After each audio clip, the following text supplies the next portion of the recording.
Good afternoon, and welcome to the Berean Coffeehouse. My name is Kevin Short. I'm a Christian philosopher of religion, and here we discuss faith, life, a little pop culture, all from within a Christian worldview. Why Berean? Because the Bereans believed and yet still searched for truth. Why coffee houses? Well, I rather like coffee, and because English coffee houses played an important role in the English and Scottish Enlightenments, and I want to honor that part of our intellectual heritage. We are going to start with the earth-shaking question of, is the new Superman movie woke? And if so, is that a problem? To introduce that topic, though, it's important to contextualize where we are today as this movie is coming out and has received a number of different takes. We are living in a time connected with what some people call Gamergate 2, and other movements where we have people who have built YouTube channels criticizing wokeness. And in many cases, I think they've made a good point. They've made some solid contributions to our understanding of this movement. On the other hand, sometimes in order to create content, they sort of have to make something look more woke than it actually is, because if there's not enough wokeness out there, if there's not enough things to be outraged about, then they don't have a channel or an audience anymore. We also have some left-wing commentators who kind of do the same thing but from the other angle. They criticize anything that isn't woke and often try and create issues that don't actually exist within those contexts. So I think, therefore, it's probably best to say, what do we mean by wokeness before we actually try and answer our question on, is Superman woke and does it matter? I also think we should probably answer the second question first, does it matter? But we're going to start by asking, what is wokeness? Well, originally this was a reference used by BLM, Black Lives Matters, to put forward their support for critical theory, in this case specifically critical race theory. Critical theory itself is a bit of a mess. Originally, the idea of critical theory attached itself to the Frankfurt School of Philosophers, which was an attempt to cure the deficits in Marx by combining it with various other continental ideas, and most notably with Sigmund Freud's approach to psychology. As both Marx and Sigmund Freud at the time were questionable at best, this is a bit like trying to create a more nimble animal by combining a hippopotamus with an elephant, but that's a digression. The American version of critical theory also tends to draw not so much on those primary continental sources, but it's sort of a second wave of postmodern thought. It draws on various anti-rational, and I do believe that is the correct assessment of people like Foucault. And it takes these points as a cultural critique that is aimed primarily at tearing down various structures within our culture. The usual claims are on the basis of bias, racism, misogyny, etc., etc. The standard approach that is thought of is critical race theory, but there's also feminist theory, queer theory. There's a new version that deals with weight loss that basically says, hey, doctors shouldn't push for weight loss. The idea that being fat is unhealthy is a modern one. Maybe I should advocate that. But anyway, we have all of these theories that basically are aimed at attacking the culture, and saying that the cultural assessment of something is problematic, which is one of the words they use quite often. Here are a couple of the problems with wokeness. So let's take critical race theory, Bell's creation. Critical race theory began as a theory in law in the 70s. And the approach of critical race theory was to try and make the case that America was fundamentally more racist than we had actually even understood. Please note that I said America and not the South. that the entire culture needed to be drawn down. Now, what's interesting is that in terms of law, I can take the various types of tools that critical race theory uses and attack the original idea itself. What do I mean by that? Well, they talk a lot about things like bias. And they will make an argument that power structures are involved in the way we understand race in this country. Okay. But let's look at power and critical race theory. Let's look at economics and critical race theory, and more specifically at critical race theorists. If you are a lawyer involved in civil rights in the mid-70s, early 80s, you might have a little bit of a problem getting clients. Why? Because racially, things were getting better. African Americans were not being denied their civil rights. There were economic inequalities, and there still are.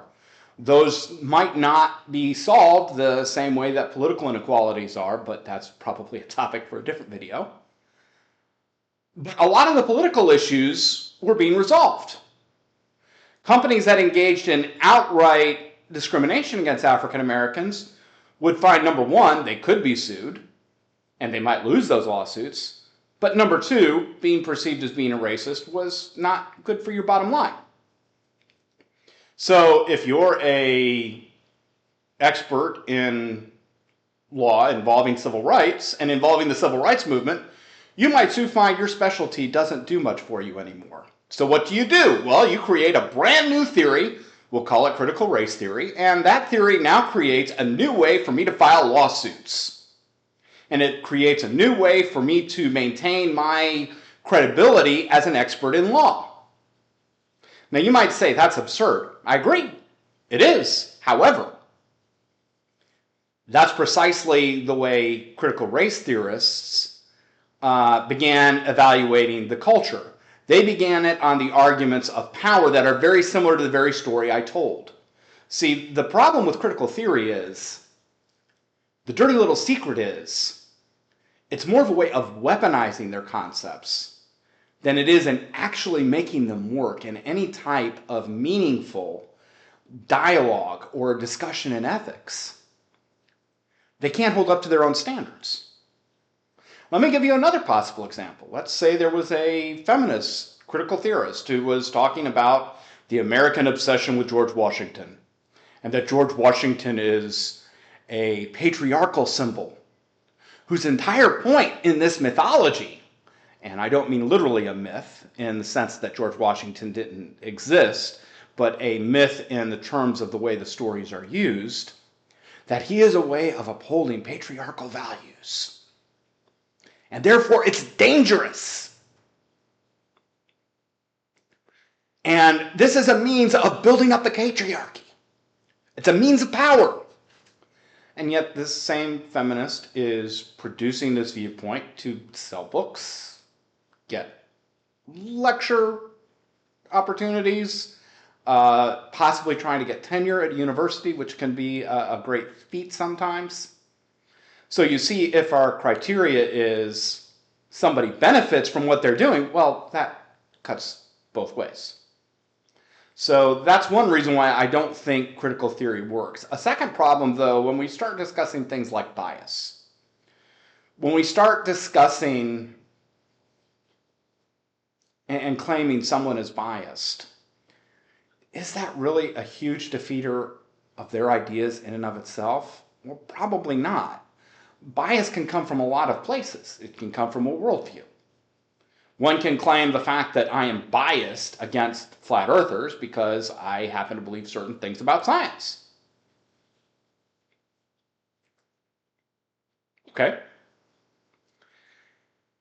A second problem with bias is how serious is it? And in my opinion, probably it is not a major factor in our universities or in our understandings. There are some other more technical things I can go into, but for example, it seems to me that critical theory only works if one holds to a coherentist view of justification which is a lot of academic gobbledygook, but suffice it to say that is not the theory I hold to in epistemology. But the main point is, I think it's a way of weaponizing a view. We also tend to associate wokeness with certain cultural movements, usually extreme leftist movements. And it's at this point that I think as Christians, we need to make a second move. Are these cultural movements things that Christian, and is this means of analysis something Christians can support? And I would say no. Why? Because the Bible and Christianity don't specify that our problems are cultural. They don't define our problems as existing in power structures. They don't build themselves on this primary idea of oppressor-oppressed, this oppressor-oppressed dynamic that runs through critical theory. Its basic argument is, my problem is that I am a sinner and that I am in need of a savior. And this isn't present in wokeness. A second problem is the Marxist element in wokeness for Christianity, because if Christianity is true, then Christianity is not the opiate of the people. It is the path of salvation. And that doesn't fit the neo-Marxist ideas in critical theory, which in fact build on that idea of religion as the opiate of the people. It is in and of itself almost necessarily atheistic. Or it must be with a claim for a complete and dubious inability to understand metaphysical truths, something that Christianity doesn't believe. We believe that the Bible is God's revealed word. It tells us everything we need to know about faith and matters of doctrine and about our relationship with God. That position is not conducive to wokeness. Does that mean that we should avoid all woke media? I don't think so. Why do you say that? Well, let's go to an older debate some other Gen X Christians might remember, the music wars. Now here, I would be very tempted to turn on our Music Wars theme song. I can't do that. First of all, I haven't come up with one yet. Second of all, that requires money, and my accountants at Dewey, Cheatham, and Howe have stated that we can't afford any licensing agreements, editing software, etc. But I am told that you can help with that by hitting the like and subscribe buttons. So if you're enjoying this video, I please hope you would do that. If you don't enjoy it, well, maybe do it anyway. I'm still practicing and hopefully we'll get better. But to get back to our question of the music controversies, we had this crowd that basically made the argument, don't touch anything that isn't Christian. Don't consume media that isn't Christian, which leaves us with very little media to consume. Even those people who say we should only listen to music that is Christian in its basis, they tend to love the classics, and they tend to love Mozart. Looking at Mozart's lifestyle, it's not necessarily very conducive or very compelling to believe that he himself had a relationship with God. And yet his music is some of the most influential in the world. I don't even like to study if I'm not listening to Mozart. There's great value in his music, even though he wasn't a believer. As Christians, we interact with a world, and if we're going to be able to interact with that world, and if we are going to try and convince them of the importance of Christianity, we need to speak their language, and that includes the uses of social imagery and the uses of those shared cultural stories we all know. And that includes stories like Superman. These are the myths of our time. So, is Superman woke? My answer is, I don't think so. Now, let's ask with a caveat. People will say that Superman is a woke story for various reasons. My first question is, which Superman are we talking about? I'm a bit of a comic book geek, so although, as you can probably tell by my mug, I'm a little more a fan of DC's competition than I am of DC. But I did used to love reading Superman comics. I read the Superman that was the post-crisis Superman, who was much weaker than Superman of Earth 1 or Earth 2. And if you don't understand all of this, all that proves is you're not a comic book geek, which is fine. But suffice it to say, there's been many different versions of Superman in the comics themselves. sometimes in what DC called other worlds, excuse me, and sometimes in the mainline comics. Back in the 50s, they decided that they were going to take their Golden Age comics and they were going to put that in a separate Earth from their Silver Age comics. Silver Age comics are those that start in the very late 50s, early 60s when it comes to superhero comics. And so we have the Superman of Earth 1, Superman of Earth 2. The Superman of Earth 1 became so powerful, they had to take several different approaches to completely nullify his powers. And then we have the Superman I grew up with, the post-crisis Superman, who was less physically powerful. They changed one major component of the Superman origin story. In the original versions of the story, Superman did not become Superman until both of his parents were dead. But in the post-crisis Superman, the Kents are still alive and kicking. And then we have the New 52 comic, which I read a little bit of in a local store once and did not buy because it was not very good. Some people will say it wasn't very good because it was woke. I don't think that's the reason. I think it wasn't very good because the writers weren't very talented.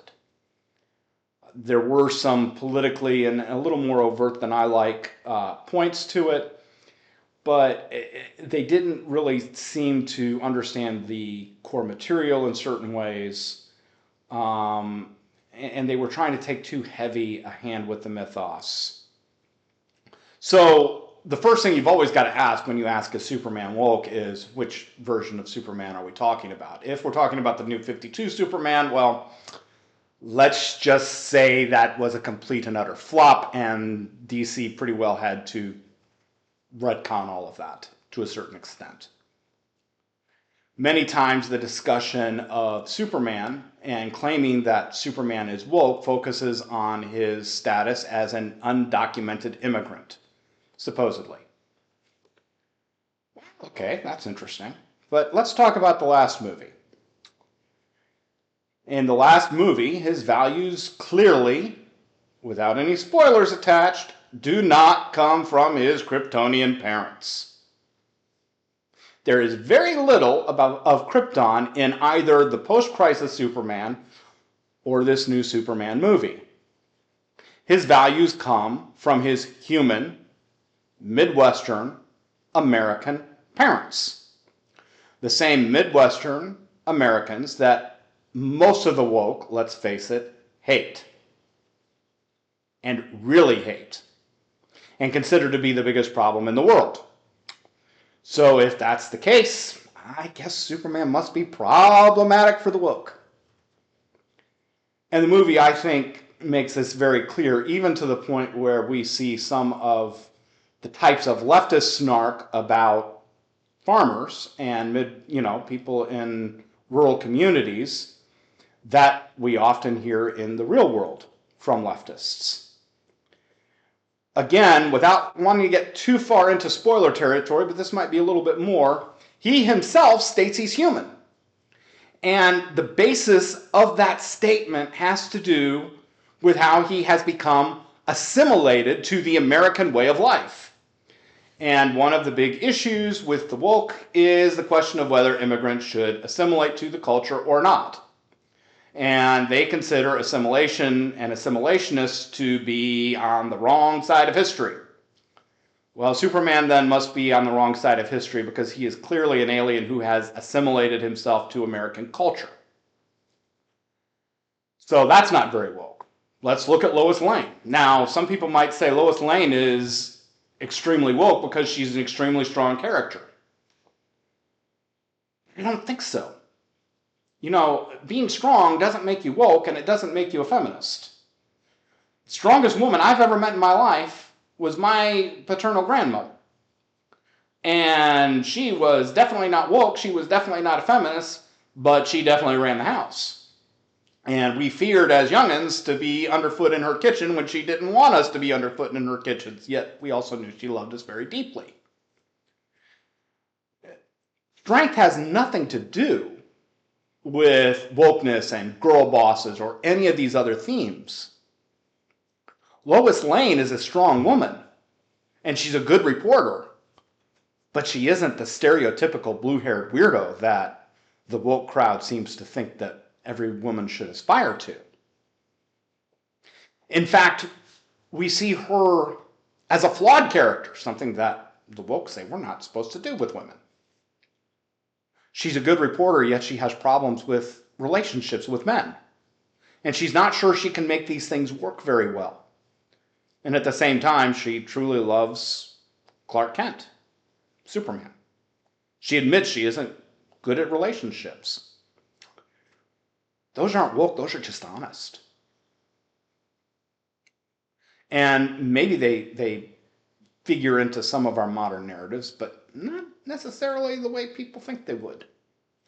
Finally, we've had some people making an argument that a war that happens in the background is a subtle discussion of the Israel versus Hamas conflict. Now, when I watched the movie, I really didn't get that. I saw Russia versus Ukraine.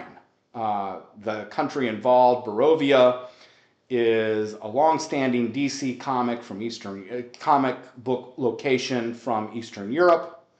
The discussions sound very Russian in many cases. And the war between Russia and Ukraine is a little bit different from the war between Israel and Hamas, even though leftists try and frame it the same way. Without going into the details, and without too many spoilers, we don't have something like the October 7th atrocities, including brutal treatment of women, quite frankly, that happened that happened by Hamas, that began that war in Ukraine. Russia was the clear aggressor in that war. It's not always so clear with Israel and Hamas. I am very much pro-Israel, at least in terms of Israel's right to exist. I support the two-state solution. Actually, I should correct that. I support a three-state solution. I do think we need a separate homeland for Christian Palestinians and Christians in general in the Middle East, but that's a discussion for another time. But I very much support Israel's right to exist. And it is Israel's right to exist that is at stake because Hamas claims they have no right to exist. The movie does not reflect those aspects in reality. It instead reflects something like Russia, which is trying to rebuild the old Tsarist empire, the old Soviet Union boundaries for their country, despite the fact that some of those countries don't want to be there. The discussions of political corruption and the government being good that happen in the movie also seem more like Russia and Ukraine. And that's a war that I think fits a little more in just war theory. Now, I do think there's limits on U.S. and Western involvement, and more specifically, that limit in the Ukraine war is NATO boots on the ground. I'm afraid if we put NATO troops in Ukraine, we end up in World War I and possibly a nuclear exchange. That, again, is another video. But I'm not arguing for, complete Ukraine support at, whatever cost is imaginable. But I think most of us cheer Ukraine when they have a victory, and most of us boo Russia, no matter what we think about how much or what should be handed over to help the Ukrainians. So this is kind of not really a point that favors either side. And yet, in discussions of that conflict, you do have some very genuine philosophical questions that don't require you to be either woke or conservative or anything else to ask. And that is, if there are superhuman beings out there, at what point do they have the right to interfere without being backed by a government? Or we might also say the same thing about companies and corporations, etc. And the final point that gets raised is Lex Luthor is the enemy, and he follows the post-crisis tendency of Luthor being treated as more of a corporate and a political bigwig than a supervillain as he was in his earlier incarnations. In the 70s, the basic take for the Silver Age Lex Luthor in the 60s and 70s was he would get out of prison, he would find some great project he'd been working with that for some reason he'd never used against Superman in the past, and attack Superman with it. Later on, he built an Iron Man type suit and attacked Superman with that. It fired Kryptonian blast. Yes, I am a Gen X geek. But he was basically just a criminal. And in the 80s, they decided to make him into a corporate titan for the most part. But here's the thing. You don't have to be anti-conservative to raise questions about corporations. I think we all do that. That's not particularly woke. So is Superman woke? No, not really. Now, it's not necessarily the most conservative movie out there. I think it does what movies should do.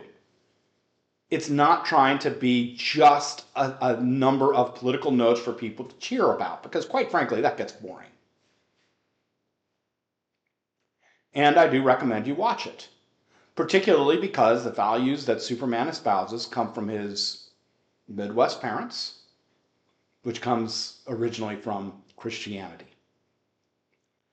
And I think as Christians, understanding some of the narratives going on around us is helpful.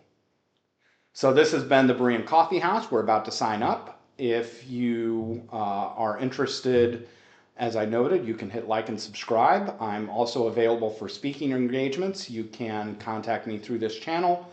And I hope you have a good day. Thank you. Bye.